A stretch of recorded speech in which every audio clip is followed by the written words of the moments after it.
Hello everyone, welcome back to our channel. मैं आर्या और आज हम अपना पिछला चैप्टर कंटिन्यू करने वाले हैं, that is magnetism and matter. Actually इसमें मैंने magnetic effect of electric current और इसके बाद वाला जो चैप्टर है मैग्नेटिज्म एंड मैटर दोनों को इंक्लूड कर दिया। इसलिए ये जो लेक्चर हो मतलब ये जो चैप्टर होगा ना वो 4 लेक्चर में ख़त्म होगा।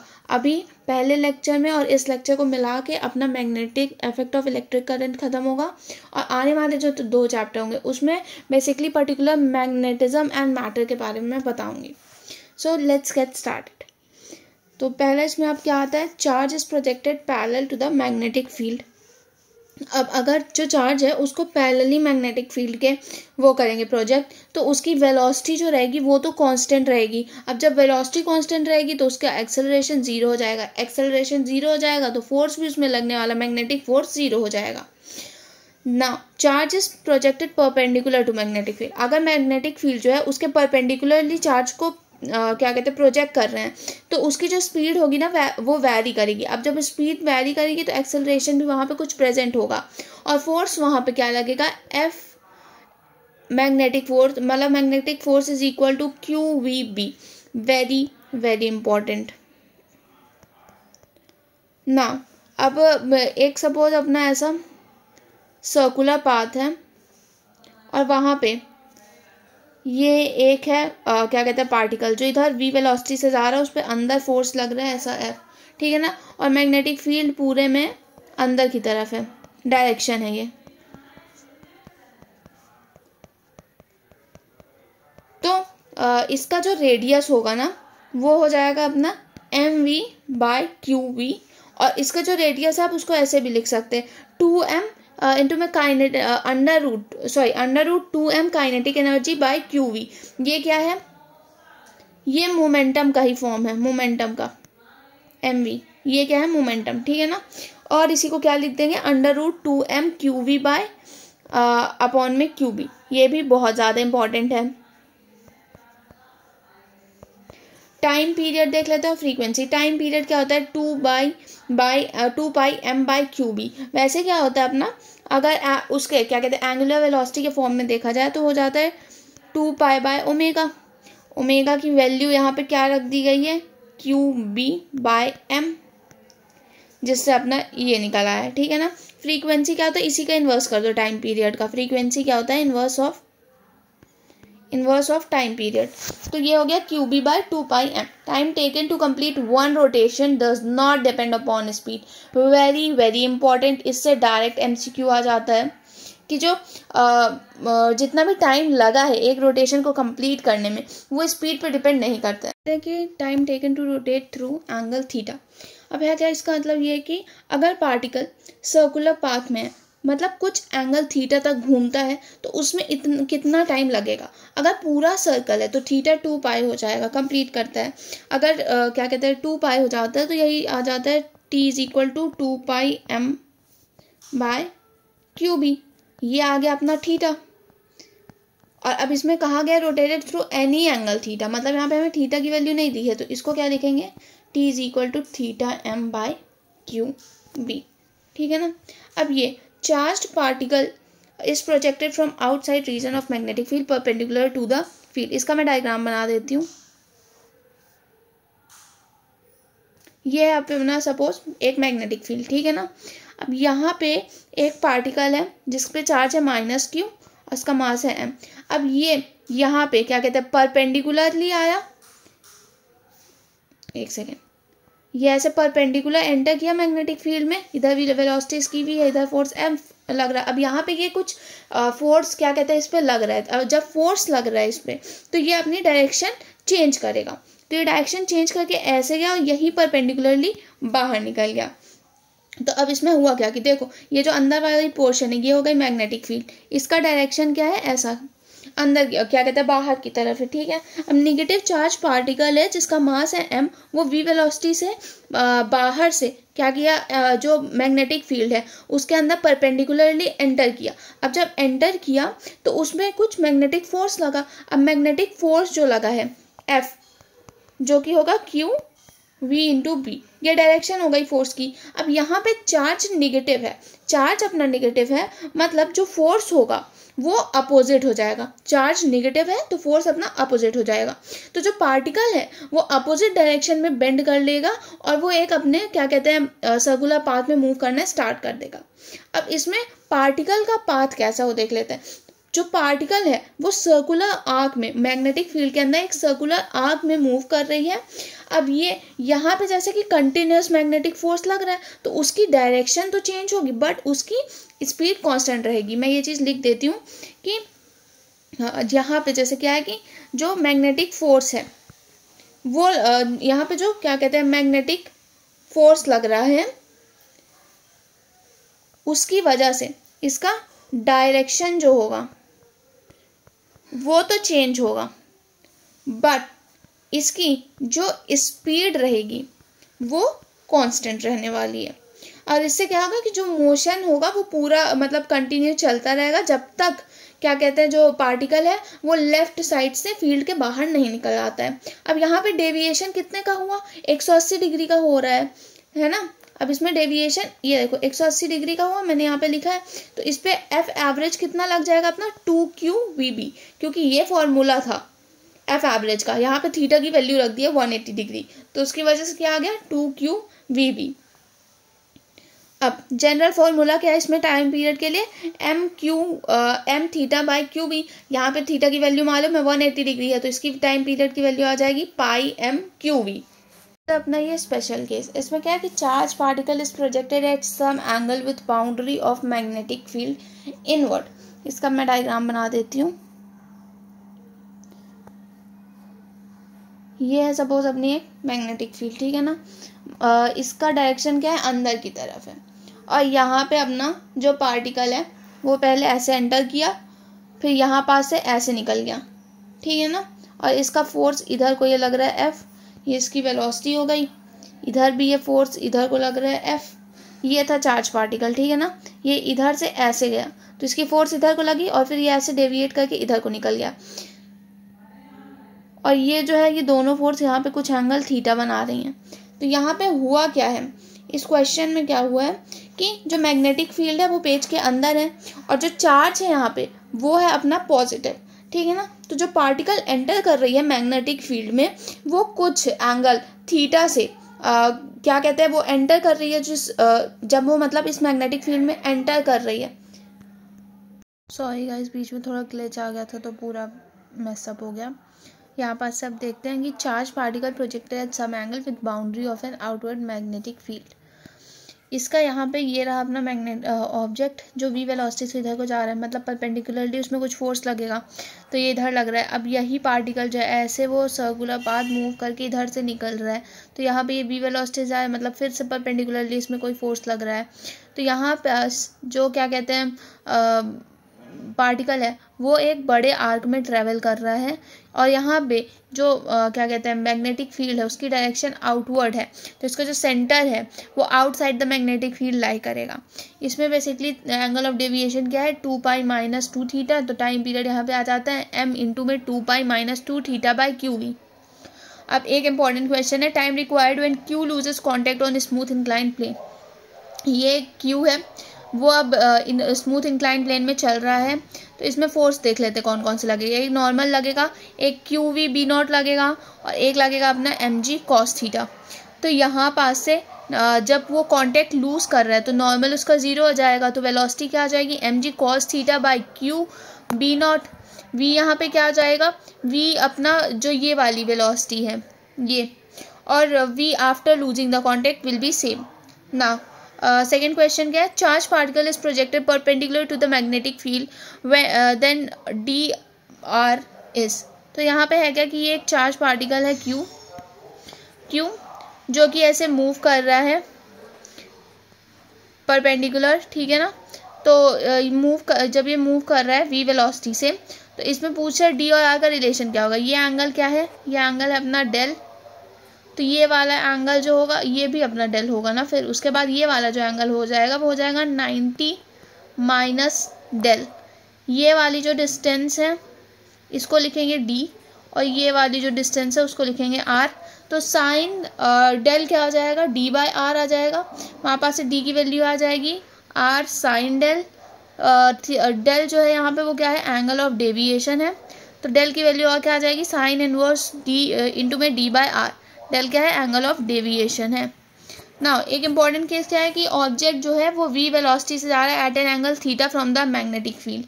अब यहाँ पे थीटा कितना होना चाहिए, 0 डिग्री, 90 डिग्री, 180 डिग्री। जब थीटा 0 डिग्री, 90 डिग्री, 180 डिग्री है तो एक हेलिकल पाथ में मूव कर रहा है। अब इसमें ये वेलोसिटी जो है उसका दो कंपोनेंट है, एक है v साइन थीटा, एक है v कॉस थीटा। अब v साइन थीटा की वजह से जो क्या कहते हैं ऑब्जेक्ट है वो सर्कुलर पाथ में मूव करेगा, और v कॉस थीटा की वजह से वो आगे की तरफ मैग्नेटिक फील्ड में आगे की तरफ वो मूव करेगा।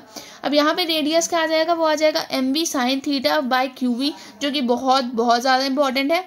और टाइम क्या आ जाएगा अपना t पाई m बाय qv। ना पिच क्या है कि ये दोनों हेलिकल जो पाथ है उनके बीच का जो डिस्टेंस है दैट इज x। उस पिच की वैल्यू क्या होगी, वो हो जाएगी 2 पाई mv cos theta by qv। अब आ जाता है अपने एक वेलोसिटी सेलेक्टर। वेलोसिटी सेलेक्टर देख लेते क्या होता है। Velocity selector is used to filter particles, so only those with a specific velocity pass through undeflected. मतलब वेलोसिटी सेलेक्टर ऐसे यूज़ किया जाता है कि जब बहुत सारे पार्टिकल मूव कर रहे हैं मैग्नेटिक फील्ड में तो खाली फिल्टर कर दे और वही पार्टिकल मूव करें जिनके पास एक स्पेसिफिक वेलोसिटी है, वही मैग्नेटिक फील्ड में मूव करें विदाउट एनी डिफ्लेक्शन। अब ये कैसे मिलेगा कि जब magnetic field, electric field, velocity तीनों आपस में परपेंडिकुलर हो और जो क्या कहते हैं नेट फोर्स हो ऑब्जेक्ट पे वो जीरो हो। नेट फोर्स कैसे जीरो, कि electric field plus magnetic field zero हो। अब electric field plus magnetic field zero है, मतलब electric field is equal to magnetic field हुआ। उसकी वजह से इलेक्ट्रिक फोर्स जो हो और क्या कहते हैं मैग्नेटिक फोर्स दोनों जो हो उनका सम जीरो हो। तो यहाँ पे जीरो है तो जो अपना इलेक्ट्रिक फोर्स है वही बराबर होगा मैग्नेटिक फोर्स के। तो उसको लिख देंगे Q E naught is equal to Q V naught into में बी नॉट, जिसमें क्यू से क्यू कट जाएगा तो वेलोसिटी आ जाएगी finally E naught by B naught. अब ये जो चार्ज पार्टिकल है वो v वेलोसिटी से जा रही थी और अगर अब इसकी वेलोसिटी v नॉट से कम है तो क्या करेगी, वो अपवर्ड मूव करेगा और वो कम मैग्नेटिक फोर्स एक्सपीरियंस करेगा। और अगर इसकी वेलोसिटी v नॉट से ज़्यादा है तो ज़्यादा मैग्नेटिक फील्ड एक्सपीरियंस करेगा और नीचे की तरफ मूव करेगा, downward. Now, cyclotron device used to accelerate charged particle, proton, deuteron, alpha particle, but not electron. We use betatron for electron. एक ऐसा डिवाइस जिसकी वजह से जो चार्ज पार्टिकल होते हैं जैसे कि प्रोटोन, ड्यूट्रॉन, अल्फा पार्टिकल, ये एक्सेलरेट होते हैं, बट इलेक्ट्रॉन एक्सेलरेट नहीं होता साइक्लोट्रॉन से। इलेक्ट्रॉन को एक्सेलरेट कराने के लिए क्या लगता है, बेटाट्रॉन। Now, electric field used to accelerate and shift particle provide kinetic energy to the particle. Charge particle जो इलेक्ट्रिक फील्ड होती वो एक्सेलरेशन करने के काम आती है और शिफ्ट करती है पार्टिकल को, काइनेटिक एनर्जी उसे प्रोवाइड करती है to charge particle. Now magnetic field keep charge particle in circular path. जो मैग्नेटिक फील्ड होती है वो जो चार्ज होता है उसको सर्कुलर पाथ में रखती है। फ्रीक्वेंसी ऑफ ऑसिलेटर जो होगा वही होगा फ्रीक्वेंसी ऑफ चार्ज पार्टिकल के बराबर। अब इसमें कुछ इंपॉर्टेंट चीज़ देख लो कि जो काइनेटिक एनर्जी होती है वो एक रोटेशन में कितनी होती है, वो होती है 2q इंटू में डेल वी। फ्रीक्वेंसी क्या हो जाती है, वो हो जाती Q B by 2 pi M. अब यहाँ पे क्या है कि जो M V square by R होता है वो क्यू वी बी है, तो काइनेटिक एनर्जी का फॉर्मूला आ जाएगा हाफ इंटू में क्यू स्क्वायर इंटू में B square R square by M. अब magnetic force on current carrying wire. अब एक करंट कैरिंग वायर है जिसमें डीएल एक उसका स्मॉल एलिमेंट ले लिया, आई करंट है और बी मैग्नेटिक फील्ड है, तो इसमें मैग्नेटिक फोर्स कितना लगेगा, F is equal to B I L sine theta. बहुत ज़्यादा इंपॉर्टेंट है, इसी से आगे के क्वेश्चन होंगे। अब force on small current carrying wire due to infinite large current carrying wire. अब है क्या कि जो फोर्स है स्मॉल वायर में वो हो जाएगा F is equal to B I L, ठीक है। तो अब है क्या कि दोनों जो वायर हैं पैरेलल हैं, ठीक है। अब ये वाला वायर जो है ये वाला, इसमें करंट ऊपर को फ्लो कर रहा है, ये वाला जो वायर इसमें भी करंट ऊपर को फ्लो कर रहा है, मतलब कि करंट का डायरेक्शन पैरेलल है, तो यहाँ पे वायर अट्रैक्ट करेंगे। अगर अब I1 ऊपर जा रहा होता, I2 नीचे जा रहा होता, मतलब एंटी पैरेलल जा रहे हैं, तो वायर रिपेल करेंगी। मैग्नेटिक फील्ड क्या होगी ड्यू टू इनफाइनाइट वायर, वो हो जाएगी mu naught I by 2 pi R. Magnetic field क्या होगी इनफाइनाइट वायर की, mu naught I by 2 pi R. Very very important. अगला है force on small wire.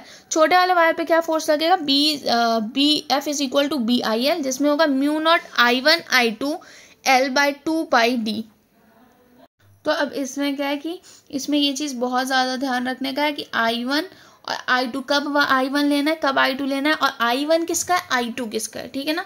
L यहाँ पे क्या है, लेंथ है छोटे वाले वायर का, और D क्या है कि बड़े और छोटे वाले वायर में के बीच में कितना सेपरेशन है। अब दूसरा केस जो है उसको ऐसे भी लिख सकते हैं इसी चीज़ को कि mu naught I1I2/2π ln A+L/A। अब ये किसका केस है, इसमें क्या है कि ये जो अपनी इनफाइनाइट वाली वायर है यहाँ पे अभी ऐसे पैरेलली रखा गया था, अब इसमें ऐसा परपेंडिकुलरली रखा गया वायर, ठीक है ना। इसमें I2 जा रहा है, इसमें करंट जा रहा है I1, इसका लेंथ है L और दोनों के बीच में डिस्टेंस क्या है A। तो इसका फॉर्मूला हो जाएगा ये, that is mu naught I1I2/2π into में ln A+L/A। ना long wires, long parallel wires के बीच में म्यूचुअल फोर्स कितना होगा, मतलब दोनों ही वायर यहाँ पे अब लंबी हैं, ठीक है। तो यहाँ पे क्या होगा, फोर्स वही F is equal to BIL होगा।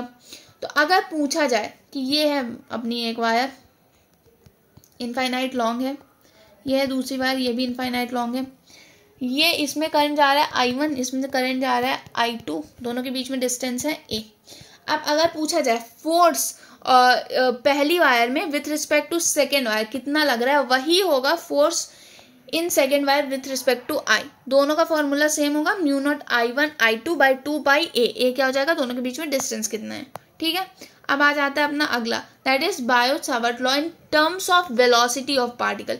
अब जो अपना पहले हमने बायो-सावर्ट लॉ देखा था, अब उसको वेलोसिटी के टर्म्स में एक पार्टिकल के क्या लिखेंगे, वो हो जाएगा F is equal to ME/QVB sin theta, जिसमें थीटा क्या होगा, एंगल हो जाएगा V और R के बीच में। बहुत इंपॉर्टेंट, कंफ्यूज नहीं होना है कि जो थीटा एंगल है वो वेलोसिटी और R मतलब अपने रेडियस के बीच का होना चाहिए। अब इलेक्ट्रॉन के लिए जो रेशियो होगा मैग्नेटिक फोर्स का इलेक्ट्रिक फोर्स के मतलब उसमें, दैट इज की ratio of magnetic force upon में ratio of magnetic force with respect to ratio of electric force, वो हो जाएगा VB/E। V अगर यहाँ पे C हो जाएगा, C कितना होता है 3 × 10⁸। ये C क्या होता है, स्पीड ऑफ मतलब ये स्पीड इन एयर, कुछ भी बोल सकते हैं इसको। इसका फॉर्मूला क्या हो जाएगा, 1/μ0। Now magnetic field on axis of a loop, मतलब एक लूप है उसकी एक्सिस में अगर पूछा जाए कि मैग्नेटिक फील्ड कितनी है, तो क्या होगी, B is equal to μ0 I/r² + x² की पावर 3/2। वेरी वेरी इंपॉर्टेंट है, इससे भी बहुत क्वेश्चन आते हैं। सेंटर में पूछा जाए तो μ0 Ni/2r होगा। अब magnetic movement of revolving electron, एक इलेक्ट्रॉन है जो रिवॉल्व कर रहा है, उसमें मैग्नेटिक मूवमेंट उसका क्या होगा, फ्रीक्वेंसी क्या होगी V/2πr, करंट हो जाएगा E/t। तो जो मैग्नेटिक फील्ड हो जाएगी वो हो जाएगी I इंटू में πr²। πr² क्या है, एरिया है, तो इसको क्या लिख देंगे EVr/2। ना अगला एक देख लेते हैं, ये क्या है, गायरोमैग्नेटिक रेशियो। गायरोमैग्नेटिक रेशियो क्या होता है कि रेशियो ऑफ मैग्नेटिक मूवमेंट और एंगुलर मूवमेंट, मतलब मैग्नेटिक मूवमेंट और एंगुलर मूवमेंट का रेशियो जो होता है वही होता है गायरोमेट्रिक रेशियो। ये हो जाएगा E/2m। अब वो देख लेते हैं बोहर मैग्नेटॉन। बोहर मैग्नेटॉन क्या हो जाता है, जो मैग्नेटिक MB हो जाता है वो हो जाएगा EH'/2m। इसको और कैसे लिख सकते हैं, E/2m E0 H/2π। ये देखा नहीं लग रहा, इसको हमने एटॉमिक स्ट्रक्चर जो था 11th क्लास की केमिस्ट्री में उसमें पढ़ा था। इसमें H जो होता है वो होता है रिड्यूस्ड प्लैंक कांस्टेंट। H क्या होता है, रिड्यूस्ड प्लैंक कांस्टेंट। इसको हम ऐसे भी लिखते हैं H/2π। ओके, ना इसको मतलब इसको लिखने का एक और वो है, हो जाएगा M is equal to E/2m electric की जो है इंटू में I ओमेगा। इसमें I क्या हो जाएगा अपना, movement of inertia. Now torque on current carrying loop and magnetic field. Torque क्या होता है, M का क्रॉस प्रोडक्ट विद बी, जो कि हो जाएगा एम बी साइन थीटा।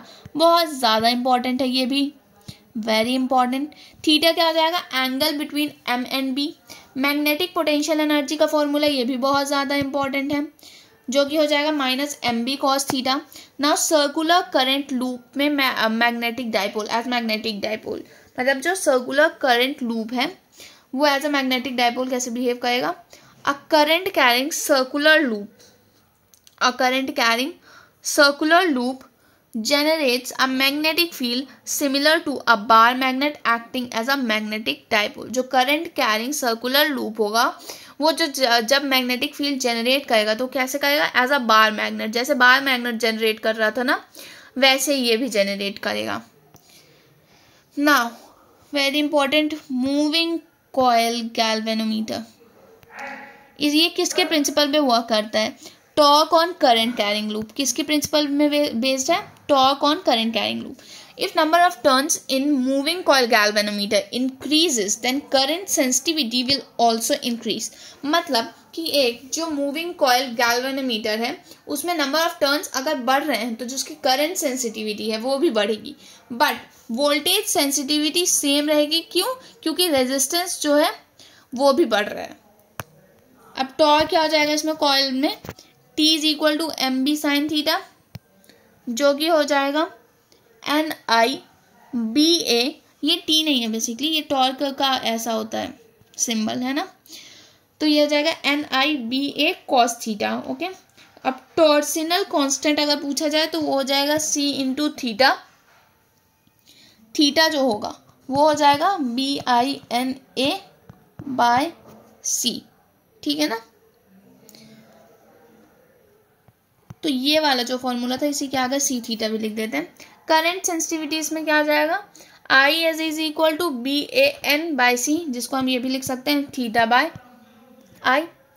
अब अगर दोनों साइड में क्या कहते हैं R से अगर डिवाइड कर देंगे तो यहाँ पे क्या आ जाएगा, VS is equal to BAN by CR, ठीक है ना। R से डिवाइड किया, R क्या था यहाँ पे, रेजिस्टेंस था, ठीक है ना। मैं यहाँ पे लिख के दिखाते हैं, तो IS बाय R हो जाएगा, ये हो जाएगा BAN C by R। IS by R क्या हो जाता है, वोल्टेज हो जाएगा, तो ये हो जाएगा VAN बाय CR। नाउ कुछ विजुअलाइजेशन है उसको देख लेते हैं। क्या है कि अगर if electron is not deflected in passing through a certain region of space, can we be sure that there is no magnetic field in the region? No, electron would not be deflected if V and B are in same direction. very very important कि अगर जो velocity है और magnetic field है वो same direction में, तो electron जो होगा वो डिफ्लेक्ट नहीं करेगा। दूसरा, if a moving electron is deflected sideways and passing through a certain region of space, can we be sure that magnetic field exists in that region? Yes, the sideways deflection may be due to electric field as well. In the absence of electric field, the sideways deflection shows the presence of magnetic field. मतलब अगर sideways deflection हो रहा है तो उसका reason ये भी हो सकता है कि वहाँ पे इलेक्ट्रिक फील्ड प्रेजेंट है, और अगर इलेक्ट्रिक फील्ड नहीं प्रेजेंट है उसके बाद भी साइडवेज डिफ्लेक्शन हो रहा है, मतलब वो मैग्नेटिक फील्ड की प्रेजेंस होने के कारण हो रहा है। तीसरा विजुअलाइजेशन क्या है कि अगर चार्ज पार्टिकल रेस्ट पे, charge particle is at rest, experience no electromagnetic force, then electric field must be zero. अगर चार्ज पार्टिकल रेस्ट पे है तो उसमें कोई भी इलेक्ट्रोमैग्नेटिक फोर्स नहीं लगेगी और जो इलेक्ट्रिक फील्ड है वो जीरो होगी। ना द मैग्नेटिक फील्ड मे और मे नॉट बी जीरो, ये किसका पार्ट पता नहीं, इसको कैंसिल भी कर दे, हटा दो। नाउ चौथा विजुअलाइजेशन क्या है, if charge particle kept at rest experience an electromagnetic force then the electric field must not be zero. अगर एक चार्ज पार्टिकल रेस्ट पे है फिर भी वो इलेक्ट्रोमैग्नेटिक फोर्स एक्सपीरियंस कर रहे हैं, मतलब कि इलेक्ट्रिक फील्ड वहां पे जीरो नहीं है, या फिर मैग्नेटिक फील्ड मे और मे नॉट बी प्रेजेंट, मे और मे नॉट बी जीरो होगा।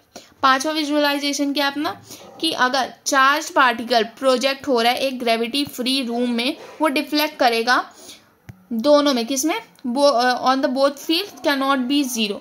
मतलब कि अगर चार्ज पार्टिकल है वो प्रोजेक्ट किया गया है किसी ग्रेविटी फ्री रूम में, तो वहाँ पे जो फील्ड होंगी दोनों इलेक्ट्रिक मैग्नेटिक फील्ड वो दोनों जीरो नहीं हो सकती, बोथ फील्ड क्या कैन बी नॉन जीरो, मतलब कि जीरो नहीं होंगी, है ना।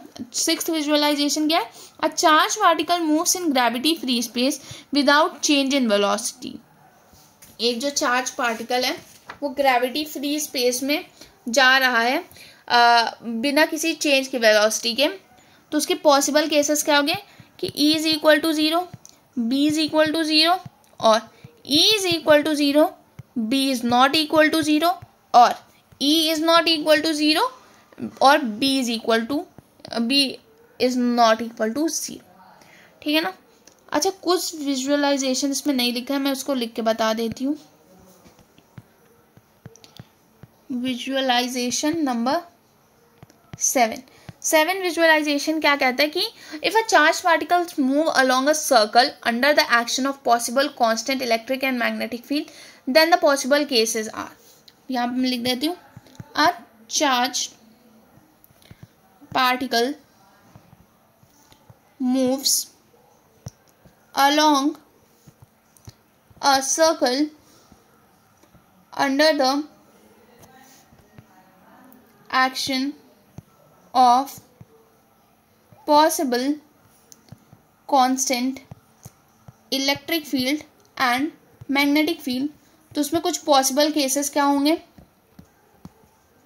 वो होगा कि E यहाँ पे 0 है और जो B है that is not equal to 0। ठीक है ना। So that's it for today. यहाँ पे अपना चैप्टर मतलब ये क्या कहते हैं, चैप्टर नहीं खत्म हो रहा है, बट ये जो अपना यहाँ वाला था magnetic effect of electric current वो खत्म हो रहा है। अब अगले लेक्चर में हम इसी के आगे मैग्नेटिज्म एंड मैटर को कंटिन्यू करेंगे।